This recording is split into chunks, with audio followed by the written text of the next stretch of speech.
এটা হচ্ছে আমাদের বরিয়া বাদালিপাড়া মশলা গ্রাম। সেই সৌভাগ্যবান আমরা।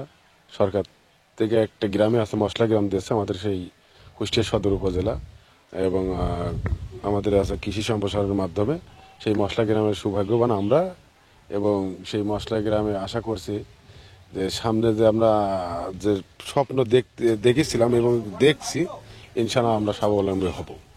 কারণ আমরা 14 আইটেমের আমাদের যে মশলার যে আইটেমটা আমরা রাস্তাতে করছি আছে যে তেজপাতা, ডালচিনি, এবং বাড়ির আঙিনাতে যে চুই ঝাল, গোলমরিচ, আদা, আপনার হলুদ, ক্যাপসিকাম, এরকম বিভিন্ন দিয়ে আপনার আছে আমরা 13 রকম একটা আইটেম করছি ইনশাল্লাহ। তো আশা যেরকম গতবার হয়তো করছিলাম প্রথম প্রথম একটু কেমন কেমন হয়েছিল, ইনশাল্লাহ এবার যে লাভবান এটা আশা করছি যে এরকম গাছের যে মানে গ্রোথ এবং যে ইনশাল্লাহ আমরা স্বাবলম্বী হব। বীজের বেশি সমস্যাটা হয়তো, ইনশাল্লাহ আমরা তো এখন সেই বীজ নিজেরা তৈরি করি এবং হচ্ছে সেই বীজের চারা তৈরি করে আমরা সারা দেশ ছড়ানোর একটা আশা। 13টা মশলা নিয়ে আমরা চাষ করতেছি, কিন্তু এই মশলা চাষে আমরা ভালোই উপকার মানে আর্থিক লাভবান হয়েছি। আগে তো আদা চাষ করতাম না, 2 বছর করতেছি, আদা চাষে খুব লাভ।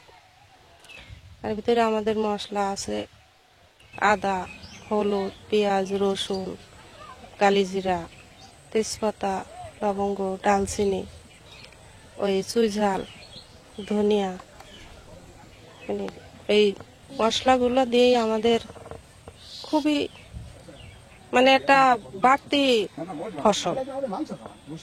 বাড়তি ফসল আমাদের যে আঙ্গিনা পড়ে থাকে জায়গায় আমরা 4টা বস্তায় আদা করলাম, যেখানে আবাদ হয় না পড়া জায়গায় আমরা এখন লাভবান হচ্ছি।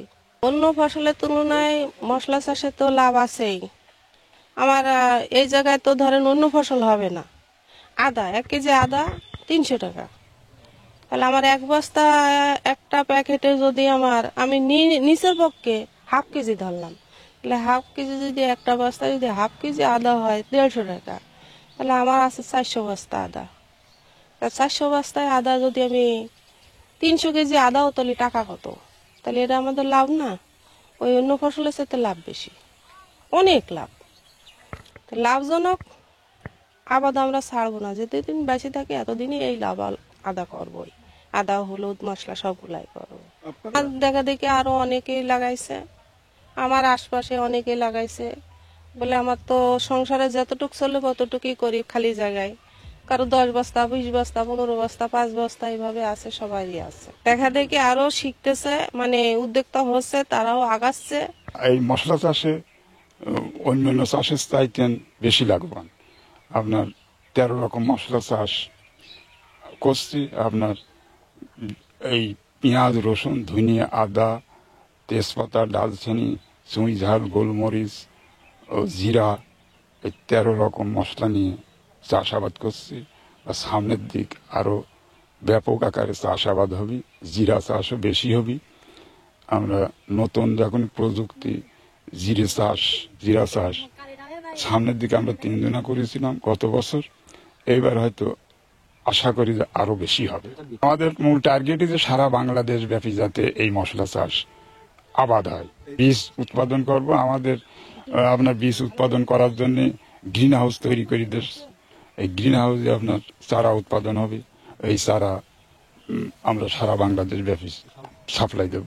আগ্রহ বাড়ছে, এবং যদি ফসলা হয় তাহলে দেখা যাচ্ছে যে দেশ উন্নতি মানের জাতের হবি, কিংবা আমরা একটু কমে পাবো। এটা আমরা হাটে বাজার থেকে কিনতে গেলে পারে অনেক সময় বেশি দাম দিয়ে কিনা লাগছে। আর আমার গ্রাম পর্যায়ে যদি এটা উৎপাদন হয় তাহলে হয়তো দামটা একটু কম হবে, আমরা অল্প দামে কিনতে পারবো। এই মশলা গ্রামের এই মহতী উদ্যোগের ফলে একদিকে যেমন মশলার উৎপাদন বৃদ্ধি পেয়েছে, এবং এর পাশাপাশি এটি একটি মশলা এবং মশলা বীজের ভালো হাব হিসেবে পরিণত হবে আগামীতে এই মশলা গ্রামটি। এবং আমরা এখানে যে বিভিন্ন ধরনের পলি নেট হাউস এবং গ্রিন হাউস প্রতিষ্ঠা করেছি, এখানে আসলে সারা বছর ব্যাপী যাতে মশলার উৎপাদন হয় সেইটা একদিকে যেমন প্রতিষ্ঠিত হবে, এর পাশাপাশি মশলা বীজের চারা উৎপাদনে এই পলি নেট হাউস এবং গ্রিন হাউস কৃষকের শতভাগ কাজে আসবে।